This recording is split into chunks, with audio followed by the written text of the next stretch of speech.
والوفاء بإحسان إلى يوم الإقرار والجزاء. ثم أما بعد فأوصي نفسي وإياكم المسلمون وإياكن أيتها المسلمات بتقوى الله حق التقوى ومراقبته في السر والنجوى فإن أجسادنا على النار لا تقوى فتمسكوا من الإسلام بالعروة الوثقى وتزودوا فإن خير الزاد التقوى يا أيها الذين آمنوا اتقوا الله حق تقاته ولا تموتن إلا وأنتم مسلمون. Kaum ibu dan kaum bapak, saudara-saudara dan saudari jemaah Masjid Jami' Al-Ihsan Al-Markaz Al-Islami Kabupaten Kampar, kita patut bersyukur atas segala nikmat, rahmat dan karunia Allah yang tak terkira, tak terhitung.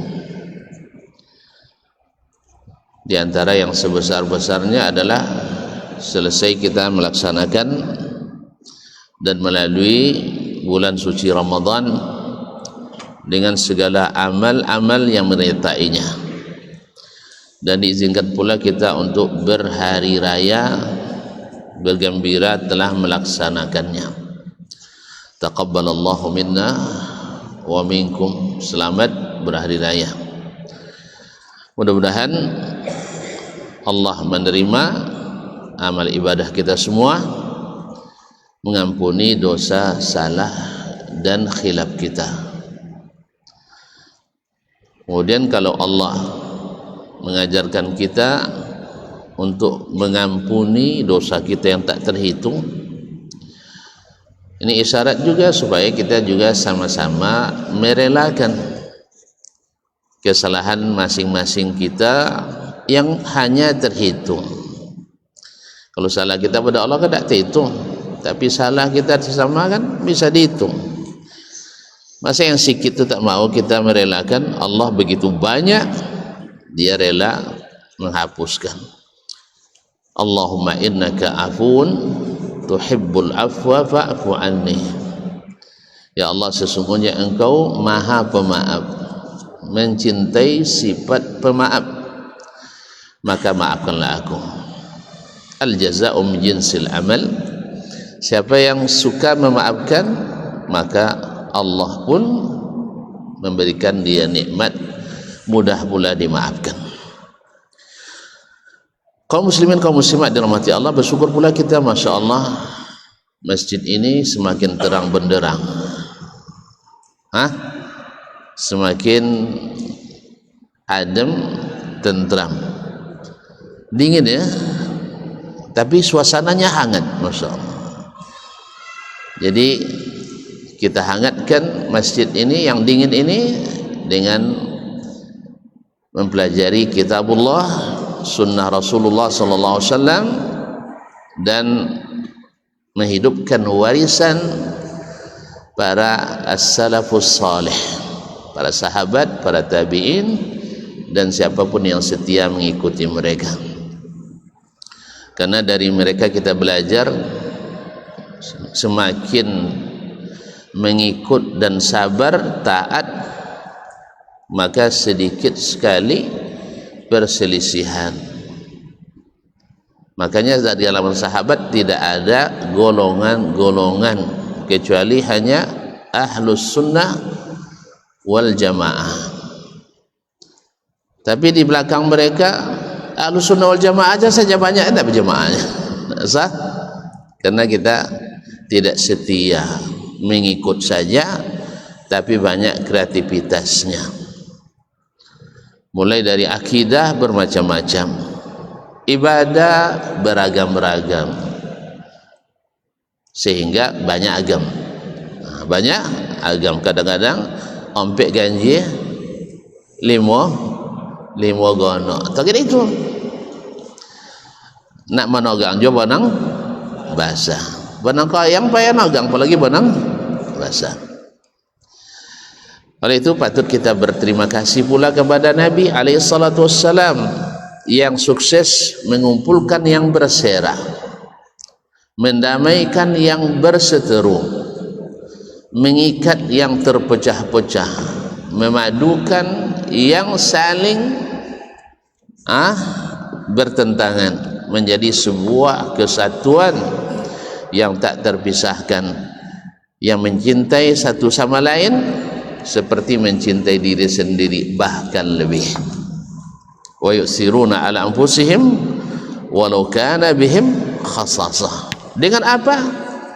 Bukan dengan teori filsafat barat, bukan pula dengan kata-kata hikmah timur, bukan pula dengan mantra-mantra majusi atau dengan sihirnya Romawi, tetapi dengan Al-Quran dan sunnah Nabi. Ada lain?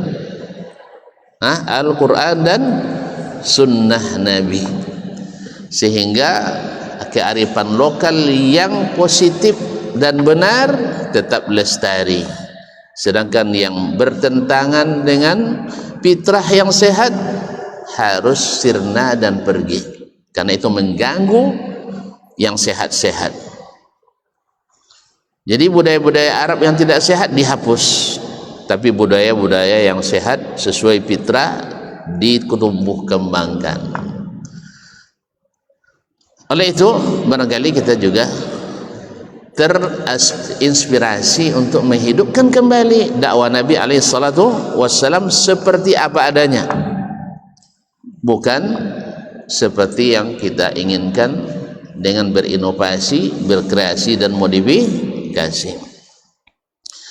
Inilah latar belakang Imam Al-Muzani menulis kitab ini, karena banyak sekali kreasi orang-orang Islam yang notabene adalah sunnah juga dalam masalah akidah.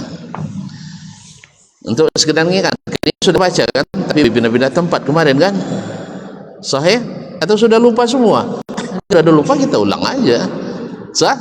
Nah, qala rahimahullah, bismillahirrahmanirrahim, dengan menyebut nama Allah yang Maha Pengasih, Maha Penyayang.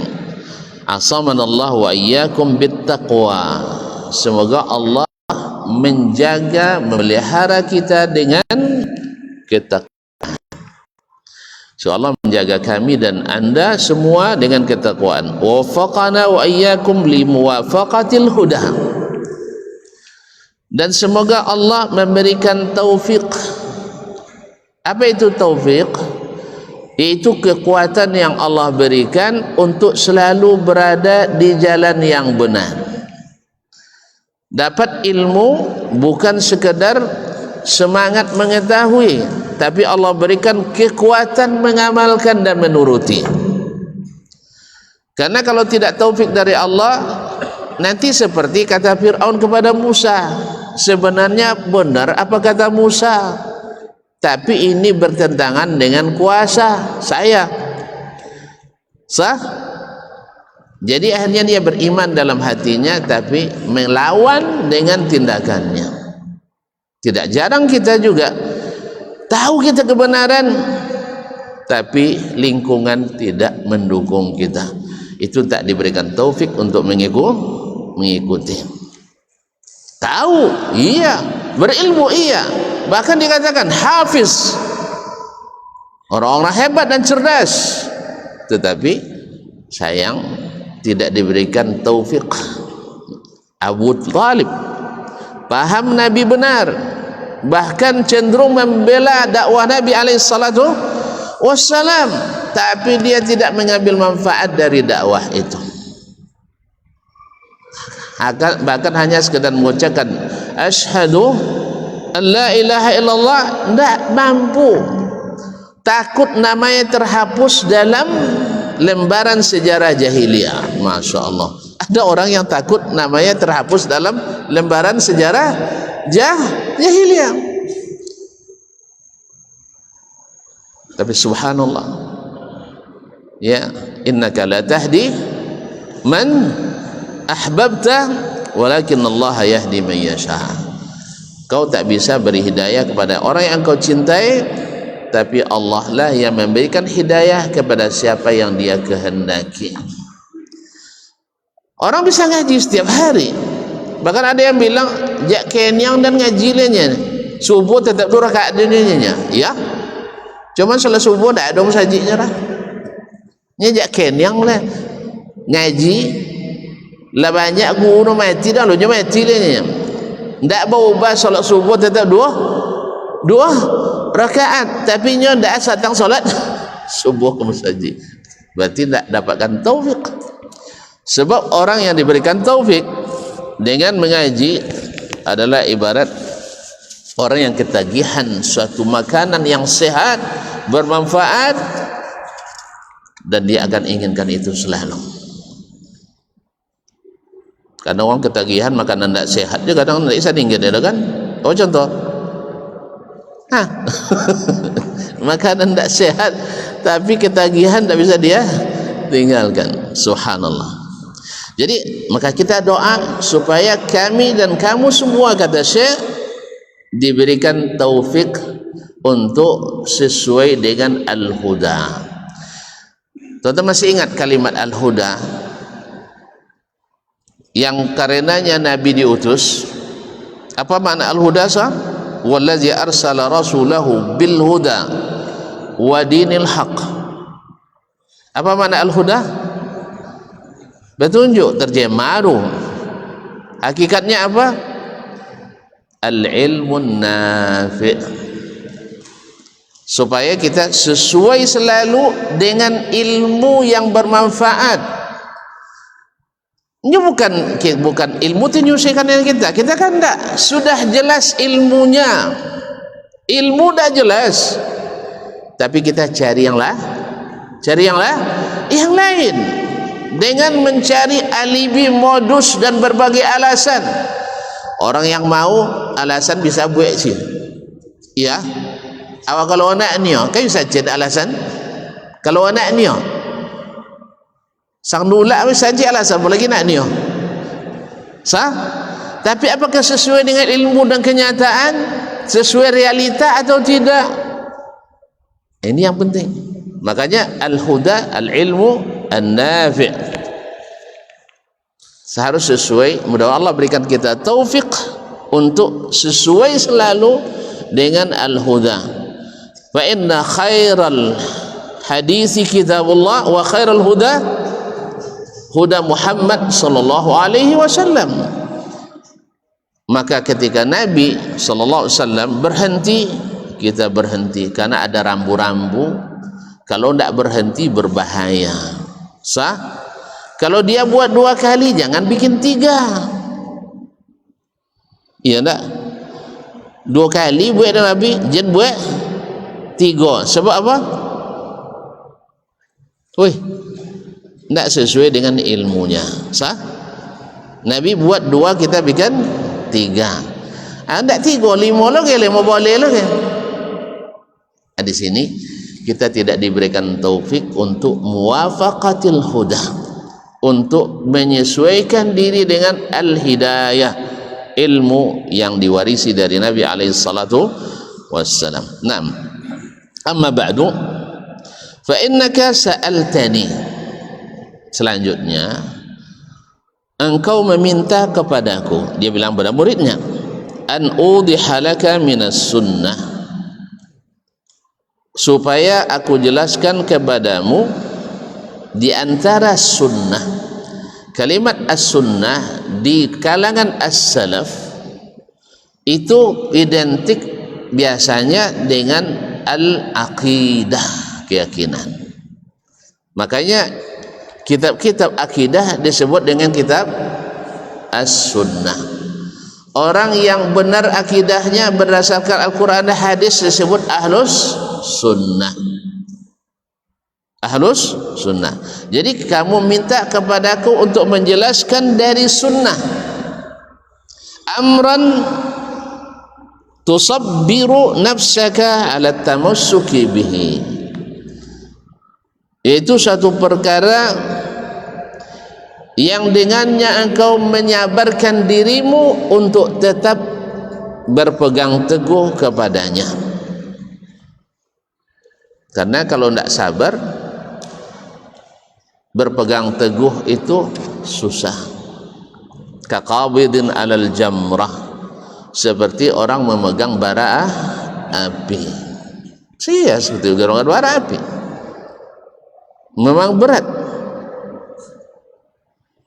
kepanasan. Dipegang buat tangan, apa istilahnya, melepuh, dilepas awak butuh, dilepas butuh, dia pegang, oi, banyak kepentingan kita yang terancam, bahkan kehormatan kita terjejaskan, bahkan kadang sebagian dalam keadaan nyawa kita harus melayang demi berpegang teguh pada ajaran Al-Quran. Contoh sederhana, kenapa Sumayyah harus memegang nyawa menjadi wanita syahid pertama? Hanya karena la ilaha illallah, kan? Sah?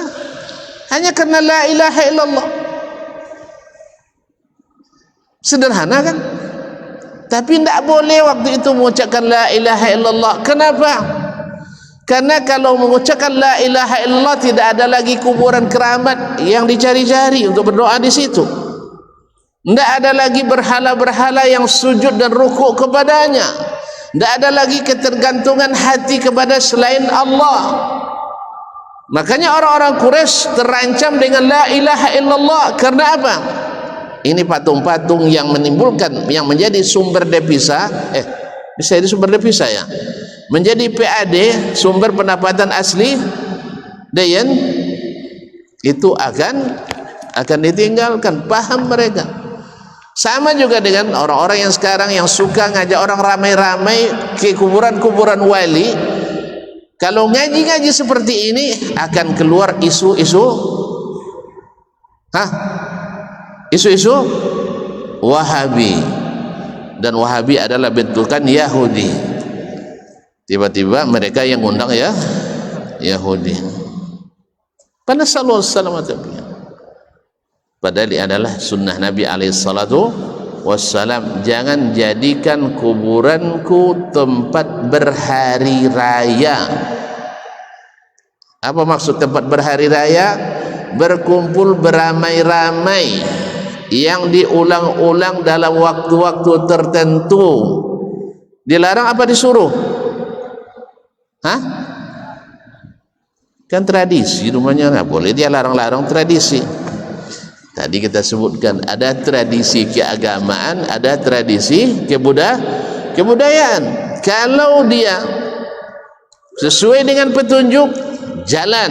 Kalau tidak boleh jalan, karena dia akan merusak. Justru itu yang akan mengikat. Begitulah perkataan orang-orang jahiliyah dulu. Nabi datang memecah belah, datang merusak, dan mereka lah yang menyatukan. Namun bukti menunjukkan bahwa Nabi lah yang menyatukan, mereka lah yang merusak dan memporak-poranda persatuan. Nasallallahu alaihi afiyah. Kaum muslimin, kemudian jadi bertamasuk itu berat, perlu kesabaran. Makanya kaum muslimin dan muslimat yang dirahmati Allah, sebuah pekerjaan besar biasanya direncanakan oleh orang-orang hebat. Ini yang merancang masjid nih kan orang hebat nih. Sah? Siapa dulu yang merancang? Tentu bupati dulu. Sah? Baik bupati yang dulu maupun bupati yang sekarang. Orang hebat enggak? Mak enggak ngaku tentu.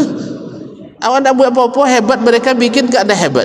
Ini orang-orang hebat. Hebat kan? Orang belum punya, kita sudah punya. Orang hebat. Kemudian dikerjakan oleh orang-orang ikhlas. Kalau ndak ikhlas ndak acak jadi nah. Ini kalau ada ndak acak kojo berarti ndak ndak tapasu kadang itu masalah. Jadi kalau ada nu kuang-kuang, makanya kalau tuntun nanti jadi pimpinan proyek atau pimpinan kantor, pimpinan sekolah, pimpinan yayasan, pimpinan lembaga, perusahaan, kalau pimpinannya jangan bicara keikhlasan. Nya banyak piti, jangan ikhlas sodoro. Iya ndak? Bupati yang cita-cita ikhlas nak uli orang. Paham maksudnya kan? Kalau ikhlas mau kojowo nya ke anak-anak buah, ndak itu citanya dulu. Kalau rapatnya ndak cita tentang bicara keikhlasan.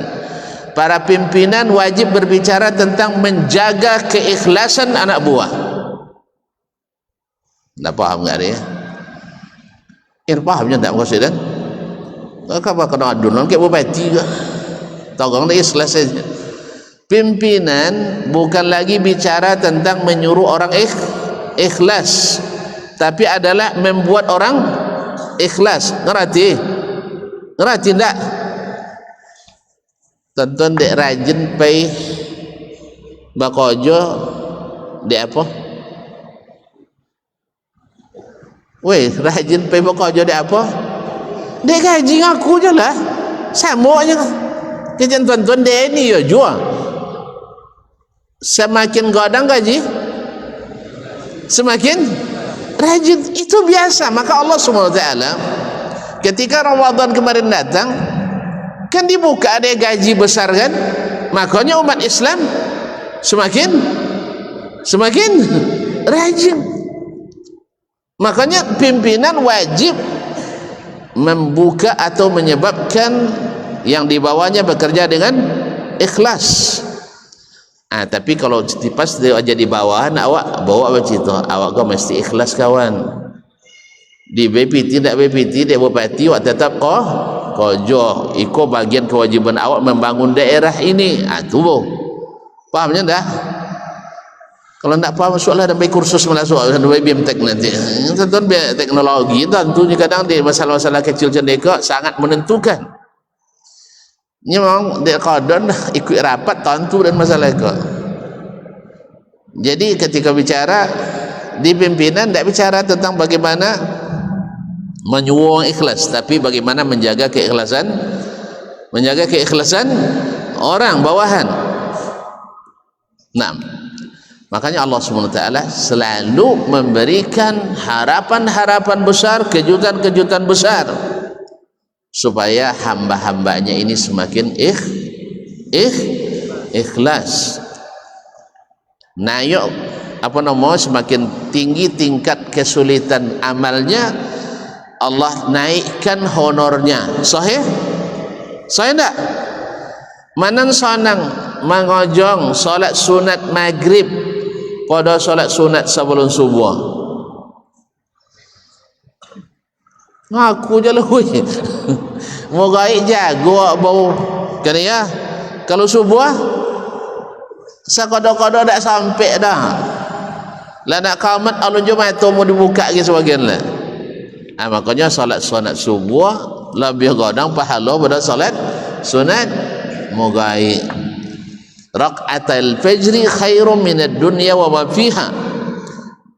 Sah manan godang pahala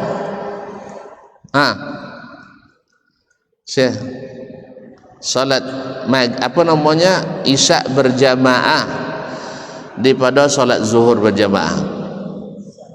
Isya apa dia isya paling sebagai godang?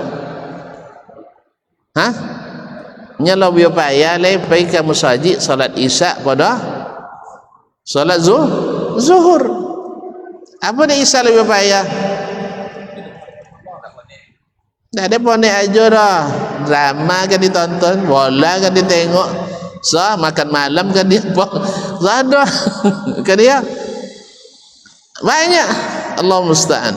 Makanya godang pahala salat isya. Siapa yang salat isya berjamaah seperti salat setengah malam. Dan seterusnya. Hendaknya kalau tuan-tuan jadi pimpinan, tiwu itu. Semakin godang kojo, boy kojo tambah honor, tambah gaji. Kita semakin ikhlas nak buat dibayar seikhlasnya. Kan iya. Haji kadang-kadang makanya kojo kadang tak topik tak selesai gitu. Iku analisa dia juga. Sah? Kau buat tu dikuin kondak acen on lebih anja. Tapi Allah SWT mencontohkan itu kepada kita. Baik. Jadi perlu kesabaran, dan tadi mana dikerjakan orang ikhlas dan diselesaikan oleh orang yang sabar. Oh, memang merencanakan sonang tuan-tuan. Memang orang-orang hebat tu sonang kau jauh keneknya merencanakan, tapi non sanggup mengojong memang perlu keikhlasan. Nya ada resiko nanti akan ada ya resiko. Tidak ada pekerjaan yang tanpa resiko. Kadang-kadang tengah perjalanan abi kesabarannya tinggi dah. Siapa ngojong melanjutkan? Yang sabar. Jadi wak perlu, wak hebat perlu, iya. Wak ikhlas perlu. Dan yang sabar sangat perlu. Yes ya. Kalau bisa inyo nan hebat, inyo nan ikhlas, inyo nan sabar. Nah, itu sampai selesai deh, dan ajak sudah. Kaum muslimin muslimat, wa nadra'u bihi anka subhal aqawil, atau nadra'u bihi anka subhal aqawil, dan dengan penjelasan ini kamu akan menolak, menghindar dari subuhat-subuhat berbagai perkataan orang atau retorika. Karena retorika itu selalu menyesatkan. Bukan selalu ya, sering menyesatkan. Apalagi retorika yang tidak beralasan sesuai dengan kenyataan. Kan berapa banyak orang disesatkan oleh retorika. Sahih? Dulu Nabi berdakwah, lalu togak di belakangnya Abu Lahab. Siapa Abu Lahab? Paman Nabi, dan sangat mirip dengan Nabi sallallahu alaihi wasallam. Setiap Nabi mengatakan sesuatu, inya tukang bantah, duturunya apa tukang. Tentu bertanya oleh siapa di belakangnya tu mirip dia apa inyonya. Mulai subuhat datang. Apa aja nak mau mengikuti apalagi wang lah. Apalagi wang lain, berarti tidak benar dakwahnya. Ada subuhat seperti itu? Ada subuhat seperti itu? Ada. Tapi ini subuhat orang jahiliyah yang diadopsi oleh penentang-penentang dakwah hari ini. Ya, orang mendiskreditkan dakwah misalnya dengan cara, kita tengok di kampung tak temu dakwah hari ini.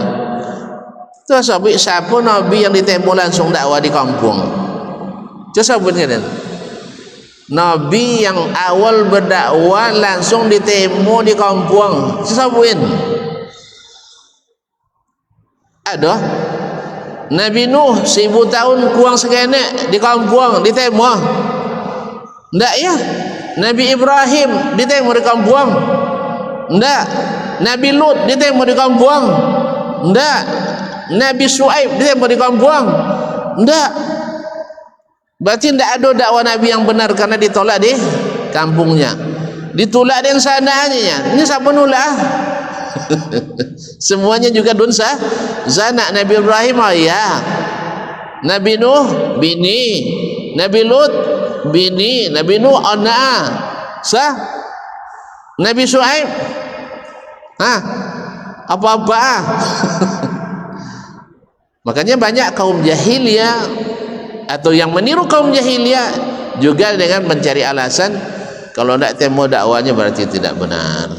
Azallah nulis capek banu sudahlah sudang salihnya kalau nak.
اللهم رب هذه الصلاة.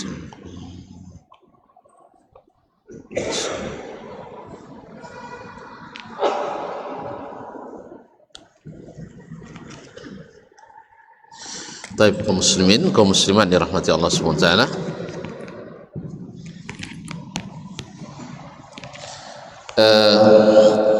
Kemudian Syekh melanjutkan wa tadra'u bihi, dengan kalimat keterangan ini kamu menolak, menghindari syubhat-syubhat dari berbagai retorika orang.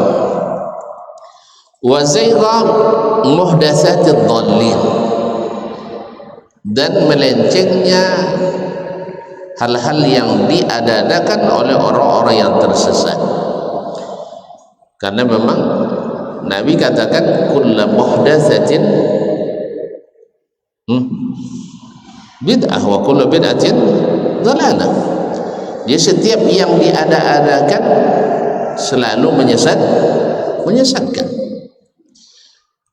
Wa qad syarahtu laka minhajan mudihan, saya telah mensyarah, menerangkan, sehingga kitabnya disebut dengan Syarhus Sunnah. Syarhul Sunnah, syarah sunnah, artinya akidah yang sesuai dengan sunnah. Minhajan mudihan, yaitu minhaj, yaitu tuntunan hidup, jalan yang terang, mudihan yang menerangkan.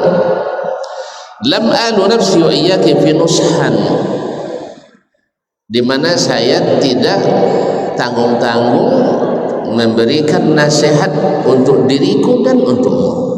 Jadi benar-benar sungguh-sungguh memberikan nasihat. Bada'tu fihi bihamdillahi zid rusdi wat tasdid, aku mulai nasihat atau keterangan ini dengan memuji Allah zid rusdi wat tasdid, yang memiliki petunjuk dan yang memiliki taufik kepada jalan yang benar. Jadi Allah yang memberikan hidayah, dan dia pula yang membimbing kepada jalan hidayah itu. Ya, dia turunkan Al-Quran, dia utus Nabi ini untuk menjelaskan, tapi untuk mengikuti diberikannya tasdid. Diberikan tasdid, yaitu selalu mengikuti yang benar.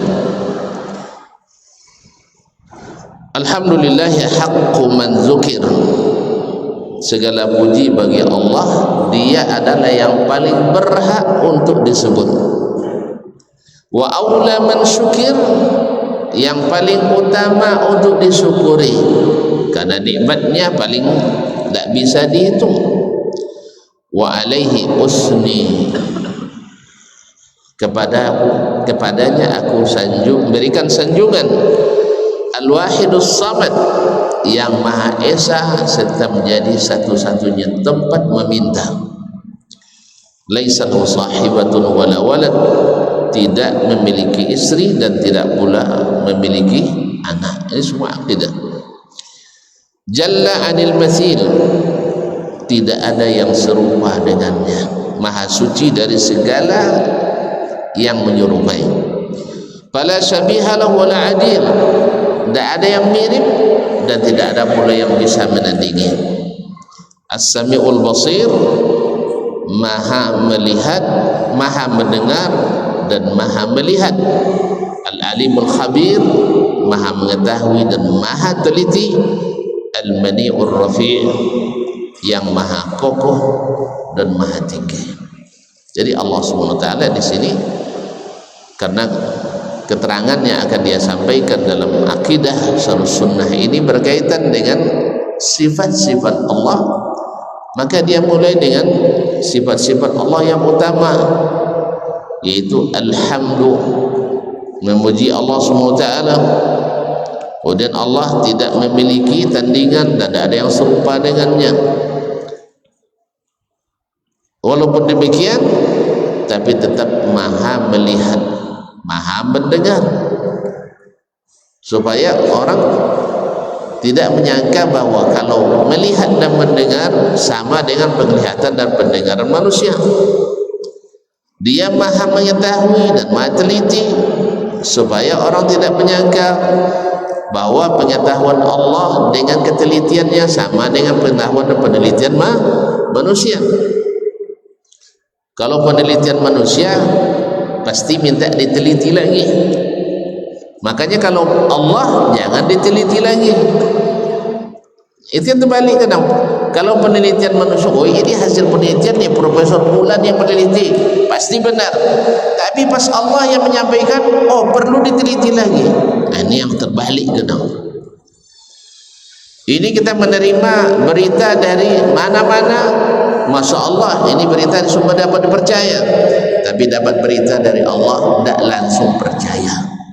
Ini kerusakan metode berpikir, metode ilmiah yang sering melanda para manusia-manusia yang kurang taat, yang tidak diberikan taufik dan hidayah. Al-Mani'ur Rafi, yang maha kokoh, yang maha tinggi. Allah tidak bisa ditembus oleh siapapun. Makanya kalau mau lindungan yang kokoh, yang tidak bisa ditembus, maka kita berlindung kepada Allah Tabaraka wa Ta'ala. Tidak ada yang bisa melindunginya kecuali Dia. Kalau anda mau ditinggikan, mau diangkat, maka angkatlah sesuatu yang dengannya Allah mengangkat orang-orang yang patut diangkat. Al-Quran seperti kata Umar, rafa'allahu bi aqwaman wa dha bi akharin. Dengan Al-Quran Allah angkat banyak kaum. Siapa yang mengikutinya dan beriman kepadanya, yang mengamalkannya, menaati perintahnya, menghindari larangannya, wa wada bi akharin, dan menjatuhkan banyak kaum pula. Siapa yang menentangnya, yang tidak mengikutinya dan tidak menjalankannya.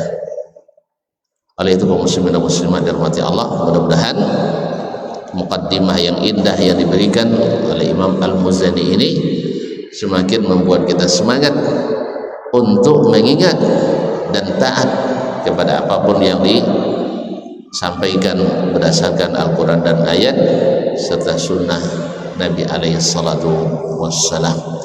Ini sebagai pembuka, mudah-mudahan terus bisa dibuka. Ini kadang-kadang terbuka, kadang tertutup oleh beginilah sifatnya.